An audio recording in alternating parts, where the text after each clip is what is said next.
नमस्कार दोस्तों। आज हम एमपी जीके की सीरीज में आपको जबलपुर जिला पढ़ाने जा रहे हैं। इससे पहले हमने एमपी जीके में आपके लिए कटनी जिला पढ़ाया था। अब हम आपको जबलपुर जिले से संबंधित जो भी इम्पोर्टेंट फैक्ट्स हैं वो सब पढ़ाने की कोशिश करेंगे। और इससे पहले हम आपको कटनी जिले से संबंधित जो भी इम्पोर्टेंट फैक्ट्स बन सकते थे वो हमने आपको पढ़ाए। आशा करते हैं कि आपको वो वीडियो पसंद आई होगी। अब हम इस वीडियो को आगे बढ़ाते हैं, और यदि आप इस वीडियो से संबंधित कोई भी पीडीएफ वगैरह प्राप्त करना चाहते हैं तो स्क्रॉल में चल रहे नंबर पर कॉल कीजिए और तुरंत ही आप पीडीएफ पाइए। पीडीएफ का कोई चार्ज नहीं लिया जाएगा। और मैं आपको आशा दिलाता हूँ, अर्थात आश्वासन देता हूँ कि आपको इसके जैसा कंटेंट हो सकता है कहीं मिल जाए। बट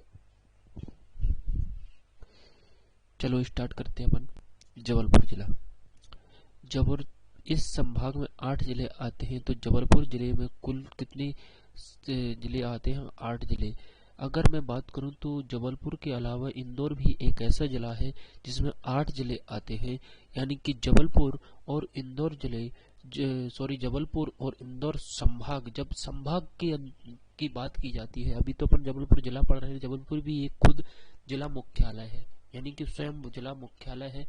बट इसमें 8 जिले आते हैं। उसी प्रकार जिस प्रकार इंदौर में आते हैं, तो दोनों को अगर माना जाए तो दोनों की बात यही है कि दोनों के दोनों संभाग ऐसे हैं जिनमें 8 जिले आते हैं। अर्थात ऐसा और कोई संभाग नहीं है जिसमें 8 जिले आते हो।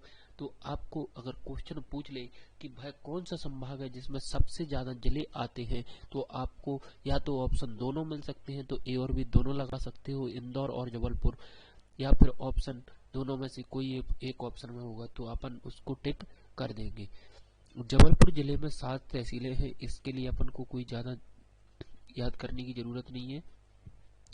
आगे बात करते हैं प्राचीन नाम। प्राचीन नाम जबलपुर जिले का प्राचीन नाम जवालीपुरम।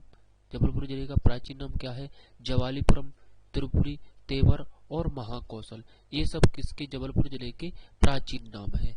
और महाकौशल यह इम्पोर्टेंट नाम है। इससे अभी तक सबसे ज्यादा क्वेश्चन इससे बना है कि जबलपुर जिले का महाकौशल नाम कौन से जिले का है। तो आपसे पूछा जाएगा तो आप बता देना कौन से जिले का नाम है महाकौशल जबलपुर जिले का। बात करते हैं इसके उपनाम। प्राचीन नाम का मतलब होता है जो पुराने समय में इसके नाम हुआ करते थे। उपनाम का मतलब होता है जो अभी भी चल रहे हैं। उपनाम का मतलब कि अभी इसको कुछ आधार पर दिया गया है। जैसे आयुध राजधानी। आयुध का मतलब होता है युद्ध से संबंधित जो भी चीजें सब होती हैं वो सब कहाँ पे मिलेंगी अपन को? जबलपुर में। संस्कार राजधानी। तो यह क्वेश्चन बहुत ही वेरी वेरी इंपॉर्टेंट है। आपको क्वेश्चन पूछा जाएगा संस्कार राजधानी किसे कहा जाता है, तो संस्कार राजधानी किसे कहा जाता है? अपनी जबलपुर को कहा जाता है। इससे और महत्वपूर्ण क्वेश्चन अगर पूछ सकता है तो यह भी पूछ सकता है कि संस्कार राजधानी किसके द्वारा कहा गया था? तो वो किसके द्वारा कहा गया था? आचार्य विनोबा भावे के द्वारा कहा गया था। इसके अलावा इसे आम जिला भी कहते हैं, अर्थात इसमें सबसे ज्यादा आम मिलता है।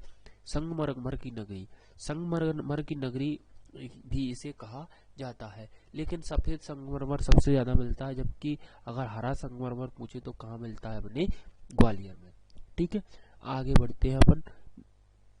कुल साक्षरता। साक्षरता की बात की जाए तो साक्षरता के मामले में है 81.9%, यानी सबसे प्रथम स्थान पर आता है।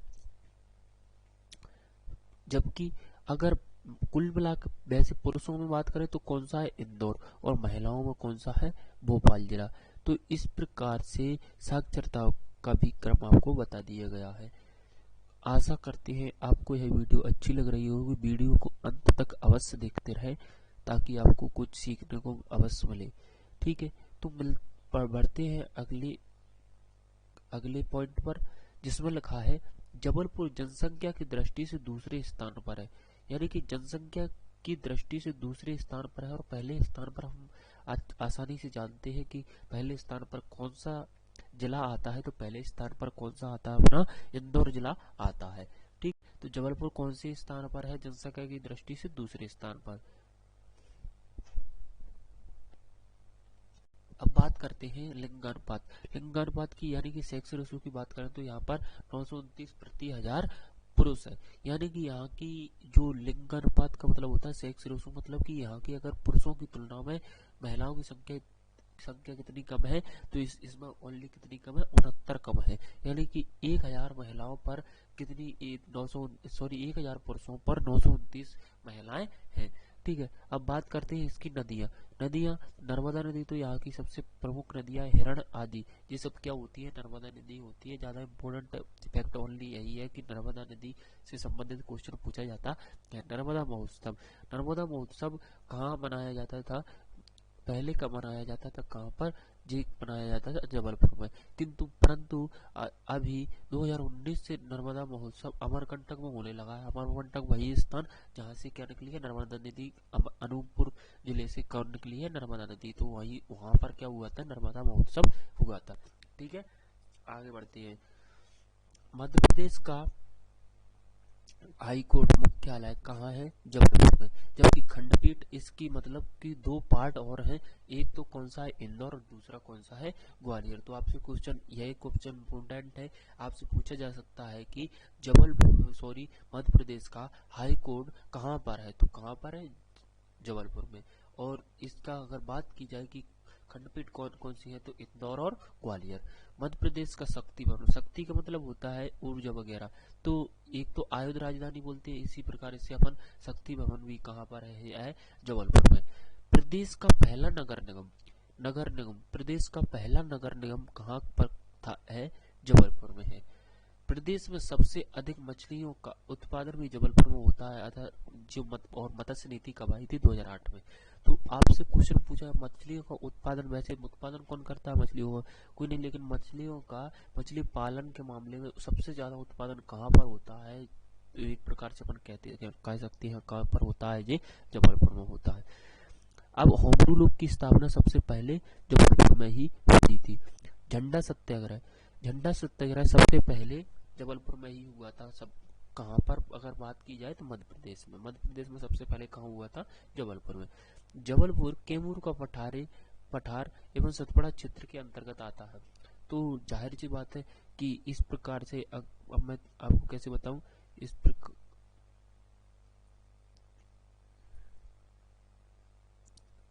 जैसे सॉरी, तो नेक्स्ट पढ़ते हैं। तो जबलपुर का सबसे पहले ऊपर वाला पार्ट क्या कहलाता है? मध्य उच्च प्रदेश। और बीच वाला पार्ट, सबसे बीच वाला मालवा का पठार, निचले वाला सतपुड़ा श्रेणी, और उसी के ऊपर कैमूर का पठार। तो कैमूर के पठार और सतपुड़ा क्षेत्र के अंतर्गत कौन आता है? अपना जबलपुर से। बोली कौन कौन सी बोली जाती है? तो बोली जाती है बघेली, हिंदी और भारिया, ये सब इसकी बोली होती है। कोई ज्यादा इम्पोर्टेंट चीज नहीं है। लेकिन ये इसका इतिहास है। कल्चरी वंश की राजधानी जयपुरी थी। इसका ये युवराज था जिसको राजशेखर ने विद्रसानबंका में उज्जैनी भुजंग कहा है। कोई ज्यादा इम्पोर्टेंट चीज नहीं है। बट जबलपुर गौंड शासकों का गढ़ रहा है, यह इम्पोर्टेंट फैक्ट्स है। जबलपुर किसका गढ़ रहा है? तो गौंड शासकों का। इसी कारण इसे गढ़ा मंडला भी कहा जाता है, अर्थात गढ़ मंडला भी कहा जाता है। क्यों? और आपसे क्वेश्चन यही तो इम्पोर्टेंट है। अगर इसके आगे से गढ़ हटा दे तो मंडला एक अगला जिला बन जाएगा। तो यहाँ पर अपन बात करते हैं अब इसी में आपको पॉइंट पढ़ना है रानी दुर्गावती के बारे में, जो गौंड शासकों से। ये आपको मैंने हो सकता है मैंने गौंड जनजाति में भी आपको रानी दुर्गावती के बारे में पूरी इम्पोर्टेंट इन्फॉर्मेशन दे दी थी। अब हम आपको इसमें भी पढ़ाने की कोशिश कर रहे हैं। आपको वीडियो अच्छी लग रही हो तो आप कृपया आपको इसको लाइक करें और सब्सक्राइब करें। ठीक है, आगे बढ़ते हैं अपन। तो रानी दुर्गावती का संबंध भी जबलपुर से है। रानी दुर्गावती का संबंध कौन से जिले से? जबलपुर से।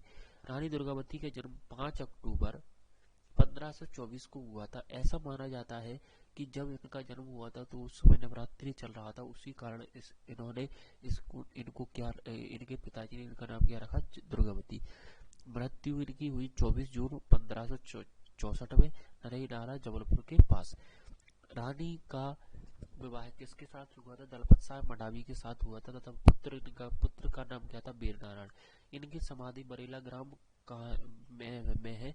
इनके हाथी का नाम सरवन था और वजीर का नाम आदर्श था। और मैं आपको पहले ही बता चुका हूँ कि रानी ताल, वजीर ताल और सरवन ताल ये सब कहाँ पर है, जबलपुर में, इन्हीं के नाम पर है। ठीक है, आगे बढ़ते हैं। आगे बढ़ने से पहले अभी इसके बारे में बहुत इम्पोर्टेंट इन्फॉर्मेशन है, तो इसके लिए आपको जबलपुर का नेक्स्ट पार्ट देखने की ज़रूरत है। तब तक के लिए आप देखते रहें हमारा YouTube channel Rajput coaching classes for board exam. Thanks for watching this video. मिलते हैं नेक्स्ट क्लास में।